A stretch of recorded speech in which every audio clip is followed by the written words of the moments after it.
Vou começar mais um vídeo. Falarei sobre os dons do Espírito Santo. Falarei sobre as ferramentas ou armas espirituais que usam na guerra contra os nossos inimigos invisíveis. Irei falar sobre a diferença dos dons, de um dom ser maior do que o outro dom. Falarei sobre o perigo do crescimento do ego ao receber algo de Deus. E também vou dizer sobre o poder da oração. Falarei sobre vários relatos de batalhas espirituais das igrejas contra as forças das trevas, e o investimento financeiro da maçonaria em pequenas igrejas. Começarei falando sobre os dons. Os dons são como ferramentas de trabalho, que são usados na seara de Deus. Quem usa os dons, estão trabalhando para a obra de Deus e são funcionários do seu reino. Um dom pode ser maior do que o outro. No livro de 1 Coríntios 14 verso 5, diz que o dom da profecia é maior do que o dom das línguas estranhas. Isso não faz ninguém ser melhor do que o outro. Uma pessoa não é maior do que a outra por ter um dom de profecia, e a outra apenas o de línguas estranhas. É apenas o dom que é maior do que o outro. A comparação que faz o versículo é sobre os dons, não de cristão para cristão. Não significa que se tornou maior do que o outro por ter um dom maior. Exemplo: um soldado normal pode usar um canhão na guerra, e o seu general pode usar um revólver. Isso não significa que o soldado é maior por causa da arma. É claro que o general é maior. Ele conseguiu chegar nesse nível pela sua competência, dedicação e esforço. Ele merece estar ali exercendo o seu cargo, diferente do soldado que ainda não alcançou o patamar. O maior sempre será o menor. O mais humilde no mundo sobrenatural é grande. A quantidade de dons que uma pessoa recebe pode lhe oferecer mais ferramentas na seara para trabalhar. Isso não lhe faz maior. A santidade é que lhe faz maior. Uma pessoa que recebe muitos dons tem mais armas apenas para combater o mundo espiritual, porque terá que usar todos eles na batalha. Os dons, quanto mais tem, mais opção terá no campo da guerra, e as responsabilidades aumentam no mundo espiritual, porque terá que usar todos eles, e Deus irá cobrar cada dom que não usou em sua obra. Ter dons pode oferecer perigo no mundo espiritual, por aumentar a soberba e a arrogância no ego. Muitos não estão preparados para receberem os dons, que podem ser pedras de tropeço. A realidade é que muitos não se dão com os dons, e inflamam os seus egos. O meu esposo, que se converteu depois de mim, nunca se envolveu com bruxaria, mas tinha observado o meu crescimento no mundo da magia. Ele fez isso quando começou a orar e a se dedicar à obra de Deus. Em 3 meses orando sem cessar, ele estava entregando profecias e revelava o profundo da vida das pessoas, e até disse que estava preparado para a obra e até para morrer. E o Senhor Jesus me revelou que ele não estava preparado para a obra e muito menos para morrer. O meu esposo, embora tivesse muitos dons, ele era um homem que não aguentava ser insultado, e não ficava quieto sem discutir. Um homem de pavio curto que não controlava o seu emocional, e se ele morresse dessa mesma forma não seria salvo. Ele não tinha maturidade espiritual para resistir às afrontas das pessoas. O meu esposo, mesmo sendo um homem que vivia orando, ele não conhecia a Bíblia, por isso errava. No livro de Mateus 22 verso 29, errais por não conhecer as Escrituras. O meu esposo, por não ter a palavra como bússola para se orientar nela, praticava muitos erros que não agradavam a Deus. Apesar da oração ter matado todos os seus desejos da carne e trabalhar dentro da sua alma, a oração sem a palavra não faz o crente ser perfeito, e a palavra sem a oração, o crente não é completo. O meu esposo precisava de uma libertação na área emocional, e quando ele começou a ler a Bíblia e a se aprofundar,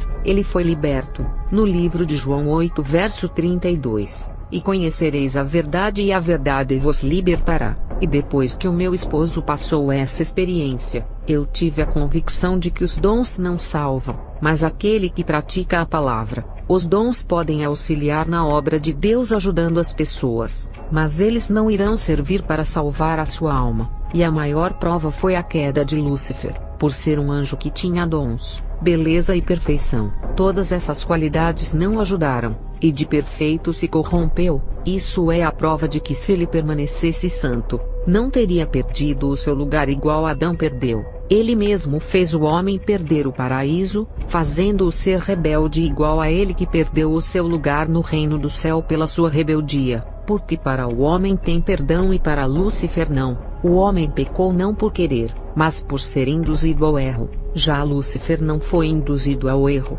ele fez isso consciente sabendo das consequências. Ele deixou a maldade entrar em seu coração. Voltando a falar dos dons, não importa o quanto você seja usado nos dons, se não obedecer a palavra que domará o seu ego, não irá se salvar. A nossa carne é assim: se receber riquezas, ou coisas grandes materiais, e até ser usado poderosamente por Deus, a carne se inflama, por isso não podemos dar lugar a ela. Os dons não são crescimento espiritual, mas funciona como arma desse crescimento. Um novo convertido de 3 meses, se viver orando, pode receber os dons nesse período, e esses dons não significa que ele está crescendo espiritualmente, mas significa que ele está armado para a batalha espiritual. O crescimento espiritual é a prática da palavra, e vem com o tempo que você está em comunhão, não vem de uma vez, e a oração é um preparo do seu ministério. O crescimento espiritual é a prática da palavra que disciplina o caráter do homem, e junto com o crescimento vem a maturidade espiritual, que é a experiência que o crente adquire na obra e no mundo espiritual, convivendo com as coisas sobrenaturais. O meu esposo, no começo de sua conversão, não resistia ao povo de outras igrejas de perseguirem ele. Era uma igreja que a gente não congregava, mas perseguia o meu esposo. Ele era insultado por essa igreja, e também saíam falando mal do nosso ministério, difamando a placa. Teve alguns irmãos que o amaldiçoaram, e fizeram orações contrárias, e o meu esposo, mesmo sendo de oração, um homem de oração, novo convertido e verde em sua vida espiritual, começou a orar a Deus pedindo punição aos membros dessa denominação. Não podemos orar para Deus punir ninguém. Isso não é oração. Não está na Bíblia. Isso é maldição. São as bruxas que oram assim com orações de vingança. O crente tem que orar para a pessoa se converter. E se a pessoa quiser fazer o mal, ore para Deus lhe proteger e entregue nas mãos de Deus. Ele sabe o que fazer. Se ele quiser matar ou deixar enfermo, isso é o trabalhar dele. Não ore por ninguém pedindo: Deus, faz isso na vida dessa pessoa. Não tente ensinar a Deus. O caminho dele é maior do que o seu. Se está preocupado com a família, e faz aquela oração ensinando a Deus como fazer, é errado. Ele sabe o que fazer. Interceda pedindo libertação, mas não ensine o modo que ele vai libertar. Ore pedindo a conversão, mas não explique o jeito que vai querer. Tudo é da maneira do El Shaddai. Teve uma irmã que me pediu para orar pelo seu esposo que saiu da igreja para o bar. Ela disse: não quero que ele perca a salvação. Tenho orado para que ela faça isso, fazer aquilo para trazer ele de volta. Meu Deus me disse assim: não é da maneira dela. Eu tenho 2 opções para ela. Ou é no leito de um hospital que irei dar a chance para ele voltar aos meus caminhos, ou é morte, pois é vaso rebelde mal construído não por mim, mas pela sua própria natureza malvada. Vaso mal feito tem que ser quebrado. E aquela irmã ficou preocupada porque queria que fosse da maneira dela.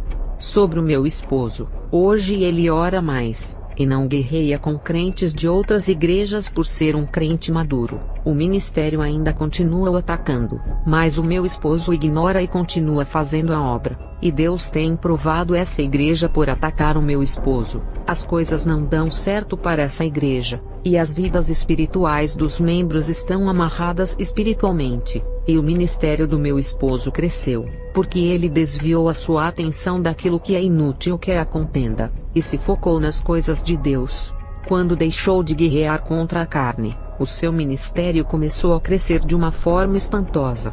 Como ocorrem as batalhas espirituais dos crentes que usam os seus dons ou a oração, que é mais suficiente do que os dons para uma guerra, a oração é mais eficiente, por recorrer às forças celestiais que descem em favor de quem ora. Vou relatar algumas visões que as bruxas tiveram nas décadas de 80 e 90, e também alguns crentes viram em visões muitas batalhas espirituais. As bruxas da convenção, quando começaram a fazer expedições na América Latina, sondando os territórios das igrejas que mais incomodavam os planos das trevas. Quando viajamos para um país chamado Venezuela, Vimos um grande demônio voando com a aparência de um dinossauro de asas. Ele estava furioso voando pelos ares, querendo despedaçar uma igreja simples, e o povo estava orando, e do céu desceu muitos anjos de uma classe menor e foram para cima daquele dinossauro. Os anjos do tamanho de um homem, eram pequenos perto desse monstro que parecia do tamanho de um edifício de 5 andares.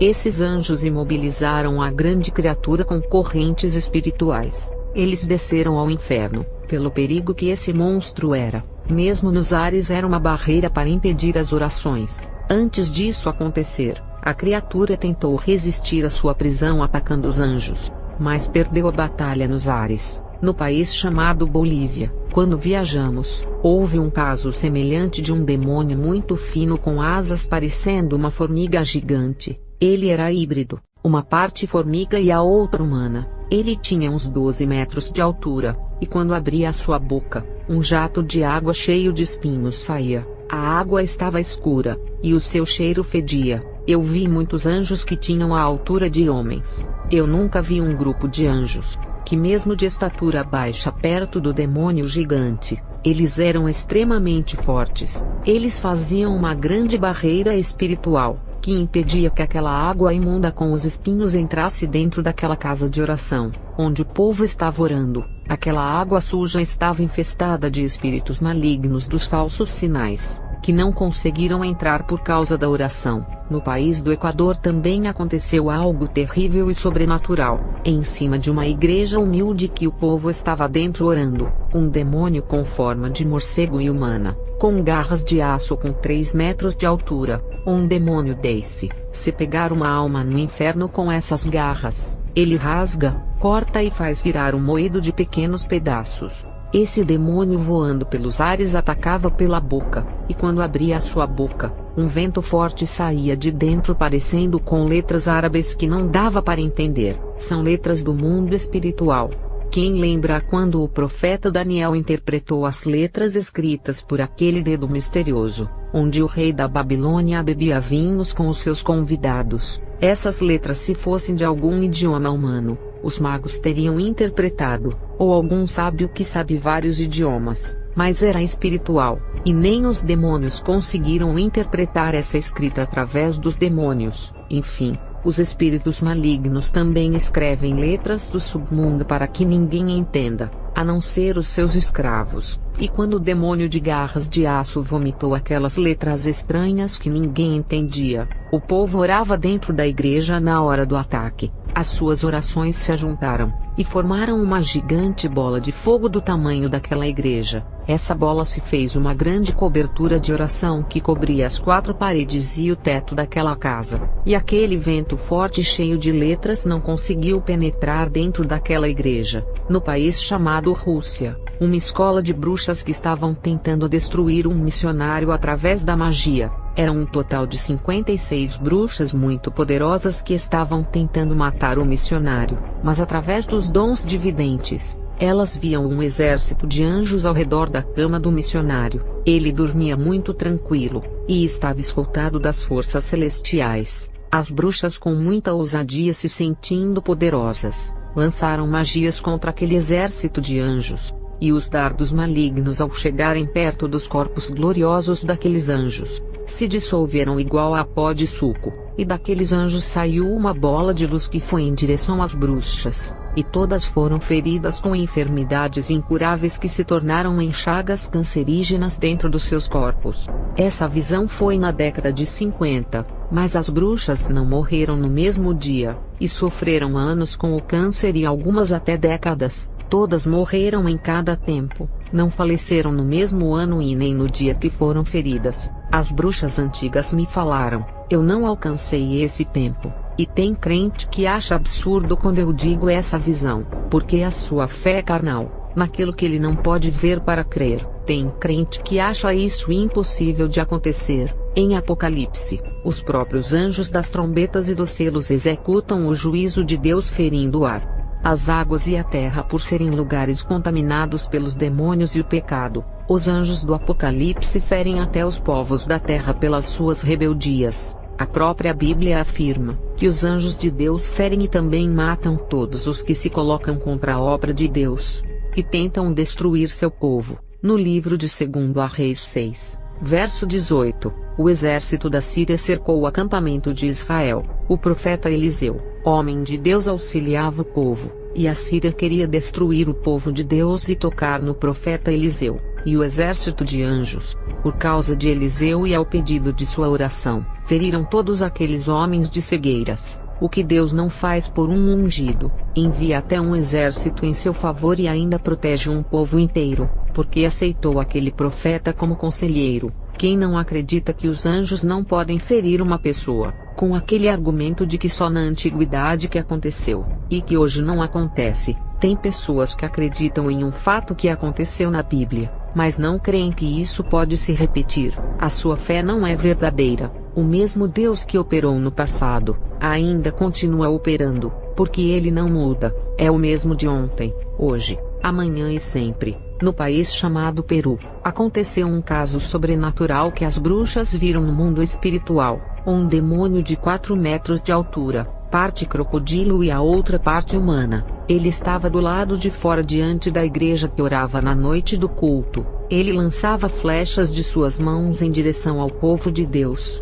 Quem não era convertido foram atingidos pelos ataques. E o pastor, percebendo que o demônio o estava atacando, na visão, viu o monstro furioso do lado de fora olhando para o púlpito em sua direção, e o pastor pediu para a igreja clamar em oração, travando uma guerra contra aquele demônio, e todas as orações se transformavam em pequenas bolinhas de fogo, e todas foram em direção àquele demônio parecendo uma rajada de tiros, que com grande velocidade atingiu aquele monstro, que ele deu um grito de dor e fugiu. Quem não acredita é porque não viveram no tempo das igrejas antigas. Hoje não acontece por duas coisas: a igreja parou de orar, não tem mais vigílias e nem cultos de oração, e também por causa do pecado. É claro que no tempo de hoje, não irão presenciar esses sinais, e se tivesse, ninguém das igrejas iriam ver. Porque para ter visões espirituais, tem que viver uma vida reta e de muitas orações. O povo da igreja de hoje não vê nada no mundo espiritual, são como cegos, os demônios caminham no meio deles e ninguém vê. Tem um ditado que diz: em terra de cego, quem tem um olho é rei. Os demônios estão vendo o povo, mas o povo não os vê, não sentem eles por perto e não tem revelação do Espírito Santo. Quem quiser interpretar, quem tem olho é rei no sentido positivo, pode-se dizer que o crente que tem um olho espiritual e vê todas as movimentações demoníacas, é um sentinela vigilante que pode alertar o povo. Esse crente se torna não um rei, e sim um líder do rebanho espiritualmente, sem ser um pastor. Tem um crente no meio da igreja inteira que ainda vê anjos e demônios, mas esse é diferenciado. O dom de visão é bíblico, e serve para a igreja. Os profetas que vou falar aqui viram anjos. Daniel viu anjo, Isaías viu anjos, Ezequiel viu anjos, Elias viu anjo. E para falar que estou falando só do Antigo Testamento, vou falar do Novo Testamento, já na graça que é o tempo da igreja. O apóstolo Pedro viu Moisés e Elias, o sacerdote Zacarias viu o anjo Gabriel, Pedro viu o anjo que apareceu na prisão para o soltar, o apóstolo Paulo viu o anjo. Está em Atos 27 verso 22 ao 24. O apóstolo João viu os anjos da trombeta, selos, os 4 cavaleiros, a besta e outras coisas. Ainda tem algumas igrejas comprometidas pelo Brasil, mas é difícil achar por serem poucas, e a tendência é diminuir o número dessas igrejas e aumentar os ministérios portas largas. Eu irei relatar as visões de batalhas espirituais com os piores demônios. Nos Estados Unidos, quando as bruxas visitaram para abrirem os seus templos, as bruxas desse país, que estavam tentando destruir uma igreja com suas magias, elas lançaram os seus feitiços em uma igreja que estava cultuando. As magias, ao chegarem perto daquela igreja, ficaram paradas e depois explodiram. E quando os olhos espirituais das bruxas se abriram, a igreja estava cercada de anjos protetores, e algumas bruxas ficaram admiradas, e aquilo levou algumas delas a se converterem depois, largando a bruxaria na década de 60.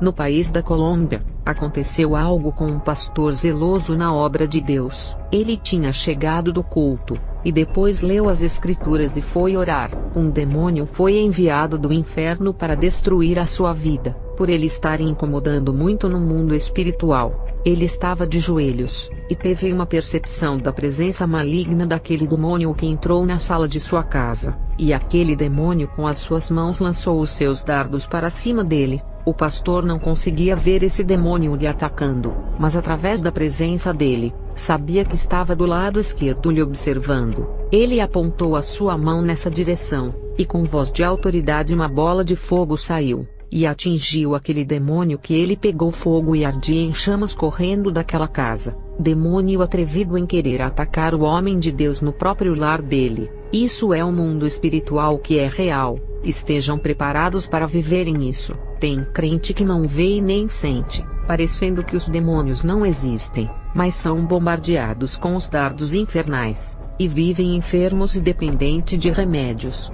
Na Ucrânia, uma das bruxas mais fortes que matava muitos missionários que não foram levantados por Deus, essa bruxa tentou matar outro missionário, mas esse era ungido de Deus. Essa bruxa ficou invisível, e entrou na casa do missionário onde ele se hospedou para ir pregar a palavra no dia seguinte. Ele ouvia o barulho de uma pessoa andando pela casa à noite. Era a bruxa querendo matar ele, e o missionário não conseguia ver ela. Mas quando os olhos espirituais da bruxa se abriram, ela viu os anjos acampados ao redor da casa. Os anjos a deixaram entrar na casa, para darem um momento de segurança à sua confiança. Ela, que era vidente, não conseguia enxergar aquele exército de anjos ao entrar. Eles cegaram os seus olhos espirituais, não os olhos carnais. Ela foi ferida pelas espadas dos anjos. E quando chegou em sua casa, aquele encantamento invisível passou, e o seu corpo estava normal sem ferimento na carne. Não tinha nenhuma marca em seu corpo, mas no outro dia ela começou a sangrar pelo nariz, ouvidos, olhos e boca, morrendo de hemorragia interna. No livro de Atos 12 verso 23, mas considerando que Herodes não ofereceu glória a Deus, no mesmo instante um anjo do Senhor o feriu, e ele morreu comido de vermes. O anjo de Deus matou o rei Herodes por não glorificar a Deus, e se colocar como um deus sendo aclamado pelo povo. As bruxas da convenção foram em um país chamado Panamá. Nessa viagem eu fazia parte. Atacamos a igreja desse país que estava atrapalhando as obras dos demônios. A gente não conseguia abrir igrejas lá. As coisas davam tudo errado por causa da oração dessa igreja. Nós estávamos detrás dessa igreja fazendo rituais para quebrar as forças dela, para não impedir que a gente abrisse uma igreja ali. E também iríamos atacar com as nossas magias. E foi quando o pastor disse: Deus está me revelando que os agentes do diabo estão atrás da igreja, mas ele já deu o seu livramento. O pastor leu esse versículo, Isaías 54 verso 17, nenhuma arma forjada contra você prevalecerá, e você refutará toda a língua que a acusar. Esta é a herança dos servos do Senhor, e esta é a defesa que faço do nome deles, declara o Senhor. Assim como os dons são armas no mundo espiritual, incluindo a oração, no mundo das trevas, os demônios têm as suas armas malignas, e capacitam as bruxas com elas. Essas armas malignas do mundo das trevas não podem prevalecer contra o povo de Deus. Foi quando o povo começou a orar, e vimos bolas de fogo vindo em nossa direção e acertaram a gente. Eram umas 8 horas da noite quando os nossos corpos começaram a queimar. Não por fora, mas por dentro do nosso interior imundo, e as nossas almas malignas eram queimadas, um fogo abrasador igual àquele do inferno. Sofremos iguais às almas condenadas, e nesse dia, sentimos dores de morte e fugimos. Outro relato interessante aconteceu com uma bruxa de um país chamado Jamaica. Ela se converteu. Essa bruxa já convertida disse a mim, que viajou até um país para destruir algumas igrejas. Os seus feitiços eram tão fortes que 3 igrejas, ao serem bombardeadas, não abriram mais os seus cultos, abandonando o local. Teve um dia que ela fez um ritual de projeção astral, para viajar até uma igreja que fica em um país chamado Belize. Se ela fosse viajar da Jamaica a Belize, iria demorar, só dá para ir de avião. Ela conseguiu ir através da viagem astral, que é mais rápido até esse país. Ela não tinha dinheiro, e como o país era distante da Jamaica onde ela morava, achou melhor o seu espírito fazer uma viagem espiritual até aquela igreja. E quando ela chegou ali mandada pelos demônios, ela entrou dentro daquela igreja e o seu espírito assistia ao culto. Quando ela se preparava para lançar os dardos malignos no povo de Deus, ela olhou para o teto daquela igreja que desapareceu, e viu abrir um grande buraco de luz por onde desceram 7 anjos. Eles foram para protegerem a igreja e ficarem de prontidão, caso os demônios viessem para darem reforço para aquela bruxa, pelo grau de importância que ela tinha no mundo das trevas, e pelo seu nível alto na bruxaria que os demônios não queriam perdê-la. E os anjos, percebendo a importância dessa mulher, não veio só um para deter, e sim 7. É claro que o plano era de fazer a bruxa se converter, e os demônios furiosos iriam atacar, por isso desceram os 7 anjos. E quando ela viu os anjos, essa mulher estava carregada dos poderes das trevas, e recebeu muita força maligna para destruir aquela igreja. E essa bruxa lançou os dardos nos anjos que nada acontecia em seus corpos, mas as suas magias eram tão fortes, que se acertassem em um crente fraco espiritualmente, era óbito na hora. Os anjos neutralizavam a bruxa com correntes espirituais, e se eles quisessem levar aquela alma ao inferno, teriam feito, mas conhecendo a obra que Deus tinha na vida dela, eles trouxeram a sua alma até o corpo dela, e antes de darem a ordem para a alma dela retornar, um deles derramou brasas de fogo sobre a sua cabeça, que sua alma ficou purificada e limpa, e depois deram a ordem para a sua alma entrar no corpo. Toda a maldade que tinha em seu coração desapareceu, e com a alma pura, ela não queria mais fazer o mal. E um dos anjos ofereceu um rolo de livro ardendo em chamas, e pediu para ela comer. Quando ela comeu aquele rolo, começou a falar em mistério e foi batizada. E um dos anjos disse: quando abrir a sua boca para falar de Deus, suas palavras serão como brasas vivas por comer o rolo. Aquela bruxa que pensou que conseguiria destruir aquela igreja, caiu nas mãos do Deus poderoso. Os anjos armaram uma armadilha na igreja para pegarem essa alma e trazerem para Deus. Isso se chama pressa que Deus tinha na vida dela. Ela era importante para os demônios, só para realizar os seus planos malignos, e depois seria descartada porque eles não amam ninguém. Já para Deus, ela era mais importante ainda, e foi escolhida para ser salva pelo amor que Jesus tem por essa alma. Essa mulher era uma guerreira quando trabalhava para os demônios, e Deus, vendo que ela era uma valente ao ponto de atacar os anjos, mesmo sendo inferior, Deus disse: é essa que eu quero para batalhar contra Satanás e seus anjos. Essa irmã se tornou uma serva guerreira. Faz muito tempo que falei com essa jamaicana, não sei se ainda vive, tem uns 15 anos que falei com ela. A Convenção das Bruxas enviou um demônio até o Paraguai, para matar um ex-bruxo que se converteu se tornando um pastor. Os demônios disseram que ele traiu o reino das trevas e merecia a morte, e jogaram a responsabilidade para nós, e disseram que esse pastor atingiu um nível espiritual alto no reino de Deus. E quando os demônios passaram todas essas informações a respeito desse pastor, fizemos um ritual de magia muito pesado para invocar um demônio casca grossa. Esse demônio tinha 4 rostos, um na frente, outro atrás, um do lado esquerdo e outro do lado direito. Seu casco das costas era de crocodilo, seu peito era de urso e peludo com as patas de cavalo. O demônio saiu do Brasil e foi até o Paraguai, e quando se aproximou da casa desse pastor, ele lançou de suas mãos bolas de fogo vermelhas misturadas com fogo preto, ou meio marrom, não dá para explicar, e nesse momento, ele estava fazendo vigílias de orações no seu quarto, e não sabia do demônio horrível que estava no quintal da sua casa lhe atacando. E na casa desse pastor, tinha uma grande cobertura espiritual que cobria a sua casa inteira, protegendo o seu lar. Isso é uma guerra espiritual, você crendo ou não, não faz diferença no mundo espiritual. Se não acredita que esses demônios são feios em suas formas, um dia quando morrer e sua alma sair do seu corpo,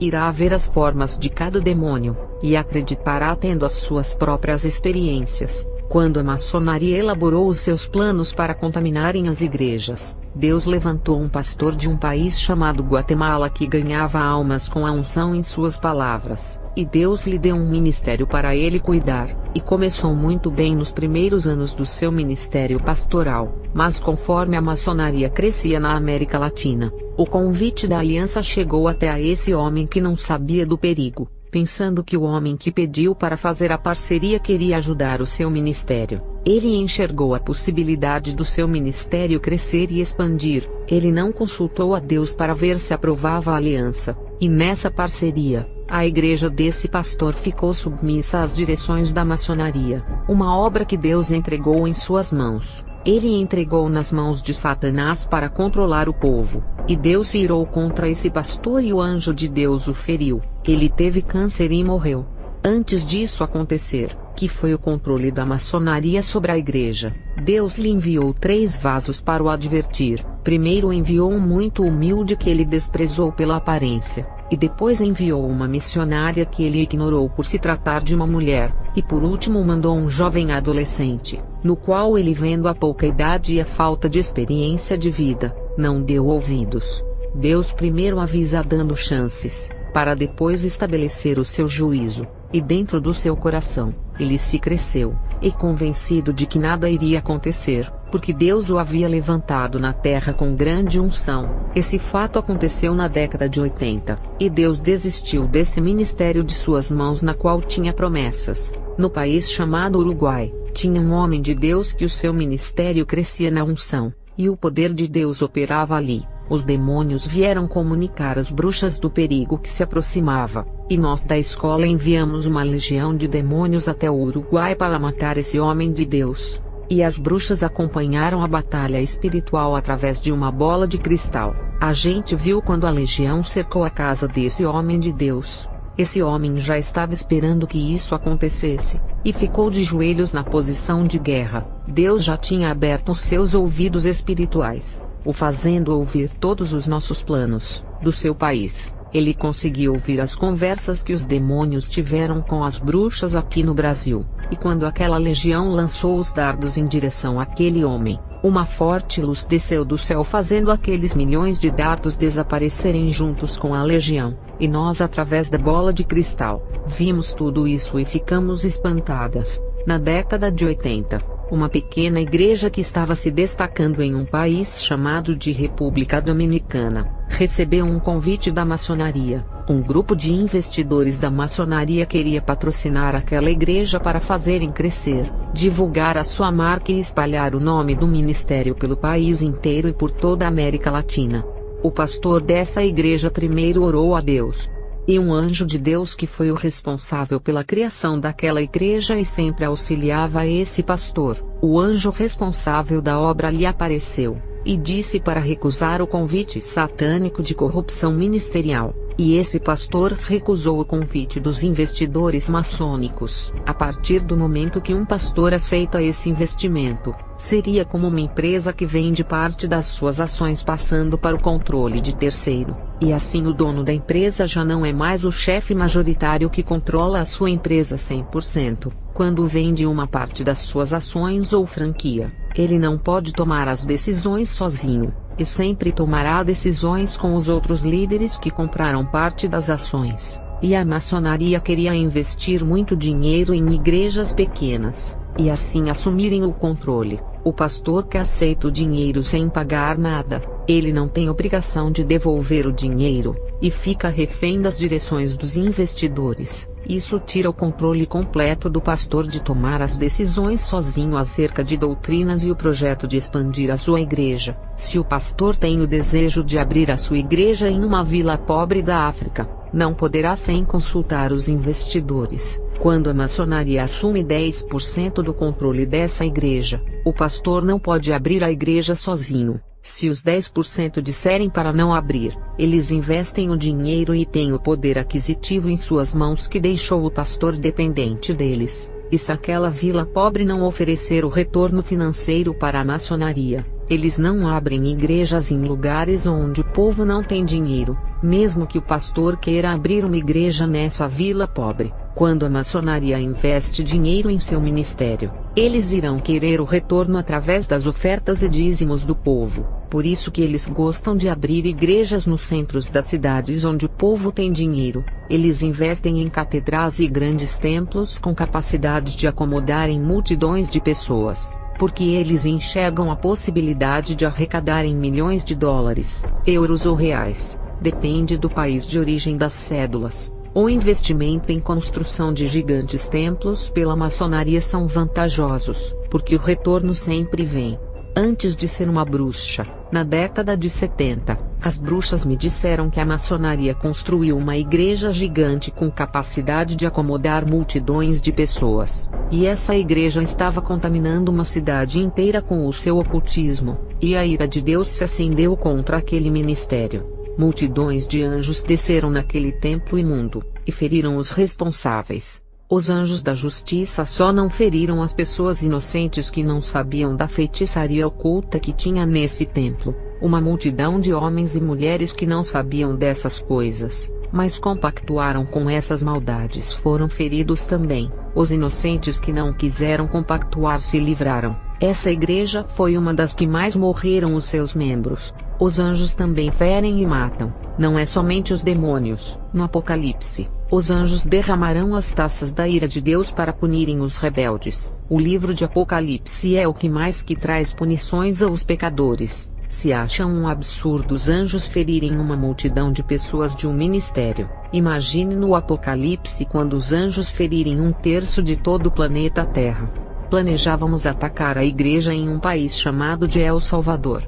Quando estávamos em missão, a convenção viajou com o plano de destruir uma igreja que estava fazendo a diferença no mundo espiritual. Alugamos uma casa perto dessa igreja a uma quadra para a frente, e nessa casa fizemos um ritual, e lançamos magias de dentro da casa em direção a essa igreja que estava em culto, e os dardos de enfermidades da carne só acertavam os que não eram convertidos. E o pastor teve uma visão, de que as bruxas estavam reunidas em uma casa fazendo rituais para bombardearem a igreja, e o pastor junto com os seus obreiros, fizeram uma oração para essas pessoas não convertidas que foram atingidas pelos dados de enfermidades, e as enfermidades que acertaram esse povo, aqueles dardos que tinham penetrados em seus corpos começaram a cair ao chão, e se derretiam em iguais pedras de gelo. As pessoas foram curadas através das orações dos membros. As bruxas não conformadas lançaram mais ataques, mas dessa vez, uma bola de fogo envolveu toda a casa de oração protegendo-as, e os ataques das bruxas não fizeram mais efeitos na vida dos ímpios que ali estavam. Nossos ataques foram frustrados pelo poder de Deus, e voltamos para o Brasil.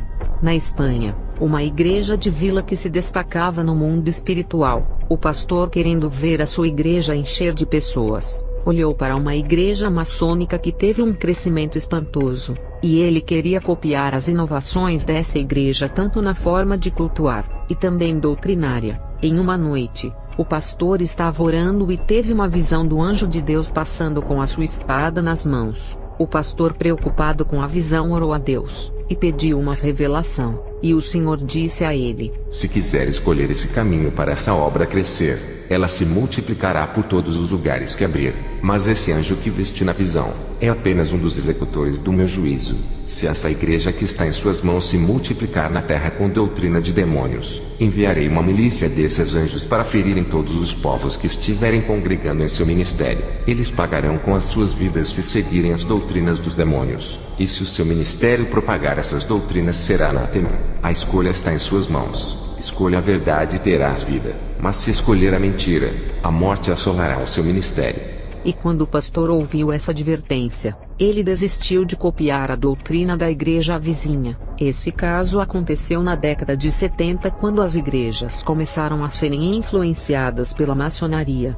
Tem 3 tipos de igrejas: aquelas que nascem do coração do homem para sua vaidade e reconhecimento, dando lucros para ele próprio. Esse tipo de igreja não foi Deus quem mandou fundar, ele não irá cobrar, e deixará o pastor fazer o que quiser até o dia do acerto de contas. Tem aquelas igrejas que são fundadas pela maçonaria, essas nascem do coração de Satanás. Deus não tem nada a ver com essa obra, ele não irá cobrar por um ministério que não é dele. Porém, terão os seus acertos de contas no dia da morte desses líderes, e tem as igrejas que nascem do coração de Deus, que são as fundadas na doutrina bíblica. O Senhor levanta pastores para essas obras e manda outros fundarem uma nova obra, essas igrejas que são de Deus. Ele não irá aceitar o pecado e nem aliança com a maçonaria, ou pregar outro evangelho.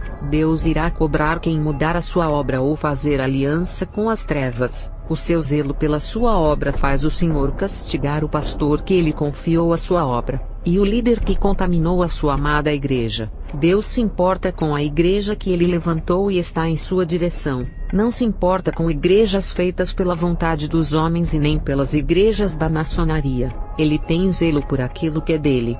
As bruxas da escola tentaram uma investida contra uma igreja de um país chamado Guiana. O pastor, que tinha grande sensibilidade espiritual, sentiu a nossa presença maligna ali perto. O pastor convocou a congregação inteira para fazer um grande clamor, e quando lançamos os dardos nessa igreja na hora do culto, a casa de oração estava envolvida com uma grande luz que cobria o povo inteiro no culto. A igreja resplandecia naquela noite, e os dardos, ao chegarem perto, se tornaram fumaça se evaporando. Mais uma tentativa frustrada das bruxas que voltaram para casa sem êxito. Na década de 80, uma igreja de libertação estava tirando multidões de almas cativas das mãos de Satanás. Essa igreja da Argentina começou a incomodar, e mandamos uma legião que subiu do inferno para pelejarem contra aquele povo. Deus já tinha revelado ao pastor dessa igreja que um exército do inferno iria atacar em 7 dias. E o pastor, sabendo disso,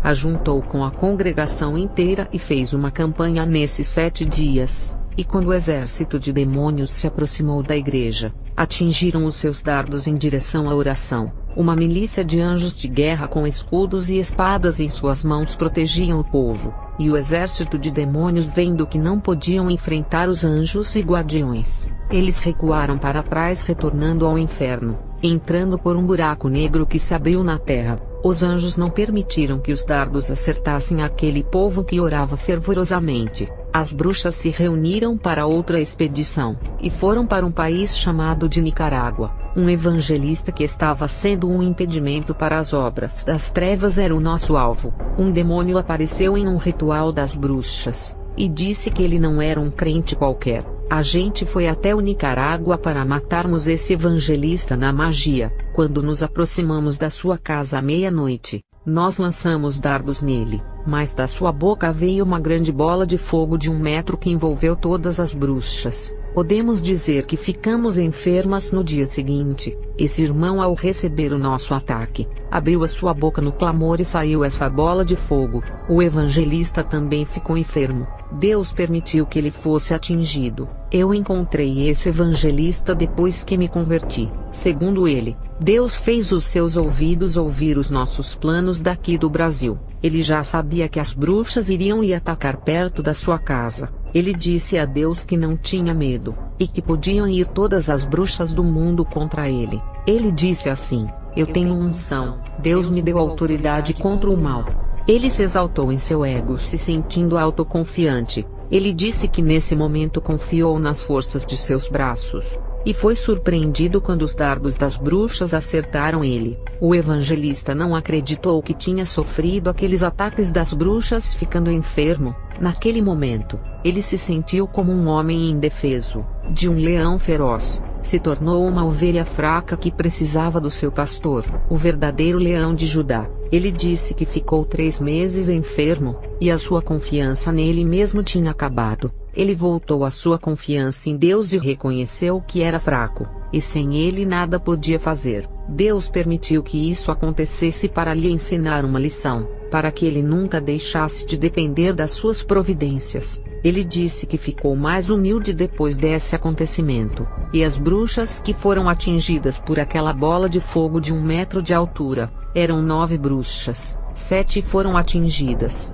e 2 conseguiram se desviar. Das 7 que foram atingidas, 3 morreram, não no mesmo dia, mas depois de 2 meses de terem recebido o impacto da bola de fogo. As outras 4 que foram atingidas não morreram, mas cada uma teve um tipo de enfermidade. Eu fazia parte das 4 que foram atingidas, e desenvolvi um câncer no ovário que me acompanhou há muitos anos, mas quando entreguei a minha vida a Jesus, com um mês de conversão o câncer desapareceu. Depois dessa tentativa de matar o evangelista, as bruxas retornaram para casa. As bruxas estavam enfermas, e não podiam fazer outra missão enquanto não se recuperassem. A bruxa mestra mandou outro grupo de bruxas que não estavam enfermas. Elas foram enviadas para destruírem um diácono que morava em um país chamado Suriname. Os demônios informaram que esse diácono estava em um nível espiritual acima do seu pastor. Esse diácono foi considerado o mais perigoso da igreja, o único mais capacitado de trazer o avivamento para o povo. Esse rapaz estava indo orar em cima do monte. As bruxas o seguiram, e se acamparam no monte do outro lado onde ele não podia ver, e começaram a lançar dardos nele. Mas em cima dele tinha uma coluna de fogo que fazia os dardos se transformarem em fumaça. O rapaz muito humilde orava tranquilo como se nada tivesse acontecendo. Ele continuou com os seus olhos fechados em oração. As bruxas retornaram para a escola sem a vitória.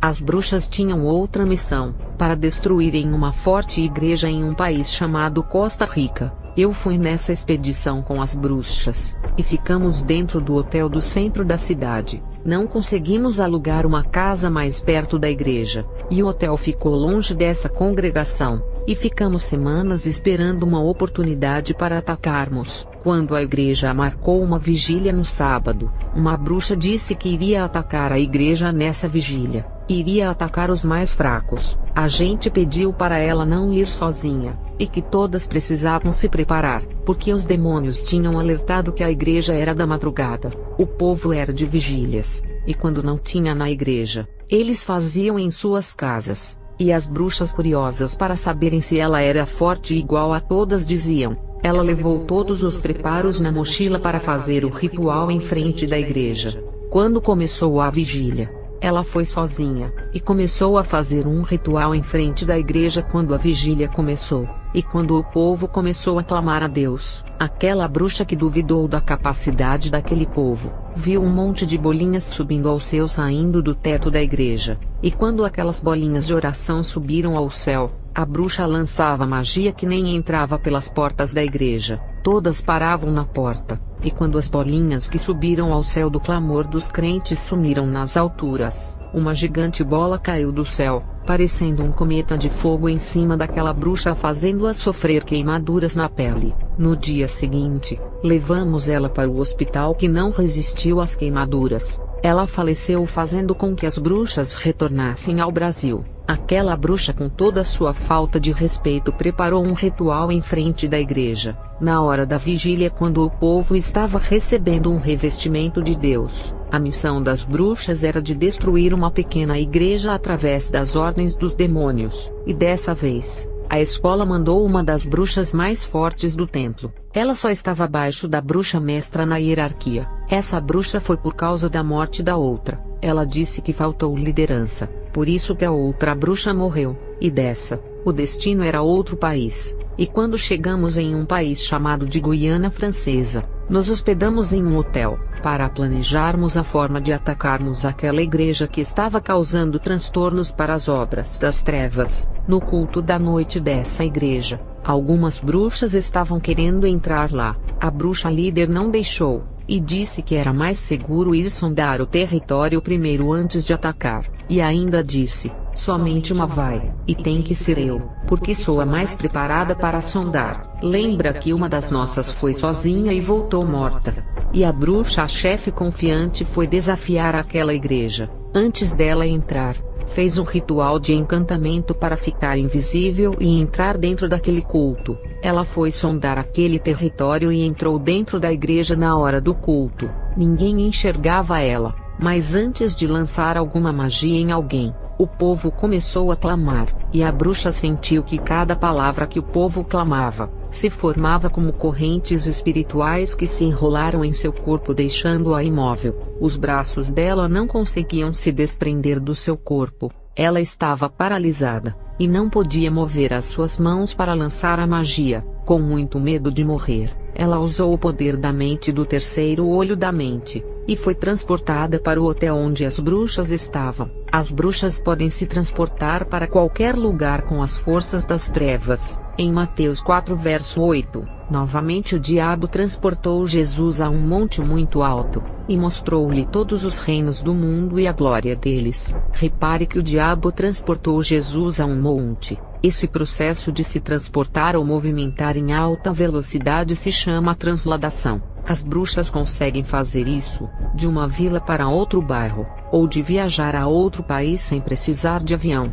E quando a bruxa-chefe falou o que tinha acontecido, todas as bruxas ficaram espantadas, porque ela, sendo tão forte, teve os seus poderes neutralizados pela igreja. E depois desse acontecimento voltamos para o nosso país. Na década de 80, as visões de batalha espiritual eram normais, porque a luz e as trevas estavam em confrontos de assumirem os territórios. Hoje em dia, ninguém consegue ver essas visões no mundo espiritual. Realmente as igrejas antigas eram mais fortes, porque as igrejas deixaram de renunciar ao mundo e se voltavam ao que é celestial. Quando a igreja tinha essa essência, os demônios a atacavam por se incomodarem, e hoje, não vemos mais essas guerras espirituais porque as igrejas se tornaram amigas do mundo, e se as igrejas andam de braços dados com o pecado, os demônios não consideram como inimigas e não vão atacar, e não teremos mais essas visões de batalha espiritual, que na década de 80 e no começo da década de 90 eram normais. Eu relato essas décadas porque eu acompanhei, mas nas décadas de 10, 20, 30, 40, 50, 60 e 70, eu acredito que por serem mais antigas, as igrejas eram mais fortes, e as guerras espirituais eram muito mais frequentes. No ano de 2000 para cá, as igrejas começaram a mudar muito rápido, lembrando que o ano 2000 foi o primeiro ano da agenda Illuminati para acelerar a destruição do cristianismo, das políticas, das economias, da área da saúde, da educação e de toda a sociedade. Vocês perceberam que a mudança não é só na igreja, na economia, os preços das coisas aumentam, e o salário congela. Na área da saúde novas doenças estão surgindo, e na área da educação, os alunos não respeitam mais os professores, e a sociedade inteira está sendo contaminada através dos olhos e ouvidos. As músicas se tornaram imorais, as redes sociais, TV por assinatura, Netflix e aplicativos de namoro e amizade, tudo isso está corrompendo a sociedade, e se a igreja não se afastar dessas coisas, se corrompem também. Muitas dessas igrejas que as bruxas lutaram na década de 70, 80 e 90, podem estar corrompidas nos dias de hoje. Não sabemos quantas dessas igrejas dessas décadas passadas estão abertas, e quantas fecharam as suas portas. O que eu posso dizer é que o Evangelho começou em Israel, depois se firmou na Europa e foi para o mundo. Depois da Reforma, a velocidade que o Evangelho alcançou o planeta foi espantosa, e o Evangelho morreu na Europa, e esfriou esse povo aonde começou o avivamento dos gentios. Na Europa só tem acadêmicos, homens de letras que pesquisam o hebraico, teólogos que até duvidam da veracidade da Bíblia. Ser acadêmico e estudioso na Bíblia não significa ser um homem de Deus. A chama do avivamento foi para a América Latina, ao ponto que trouxeram muito incômodo para os espíritos das trevas. Embora o Evangelho venha se desgastando aqui na América Latina, ainda não estamos iguais à Europa. Na América Latina, ainda existe uma pequena faísca, que só precisa de um pouco de combustível para a chama se alastrar igual a antes. As visões de batalha espiritual podem ter diminuído, mas existem ainda essas guerras, nem que sejam poucas batalhas, porque existe alguns remanescentes que incomodam e são contra esses poucos que os demônios batalham. Eles não guerreiam contra as igrejas que são amigas do mundo. Enquanto tiverem homens e mulheres de Deus na terra, a guerra nunca irá acabar. Se em todo o planeta tivesse apenas 7 pessoas que permaneceram e não se dobraram diante da glória desse mundo, muitas batalhas espirituais iriam acontecer por causa dos 7, ainda que diminuam os servos de Deus na terra, e as batalhas espirituais também diminuam. Sempre vai existir essas guerras, nem que seja contra a minoria. Só não haverá mais batalhas espirituais quando a igreja for tirada da terra. Não tem como os demônios guerrearem contra aquilo que pertencem a eles. Vou encerrar esse vídeo e continuar no próximo.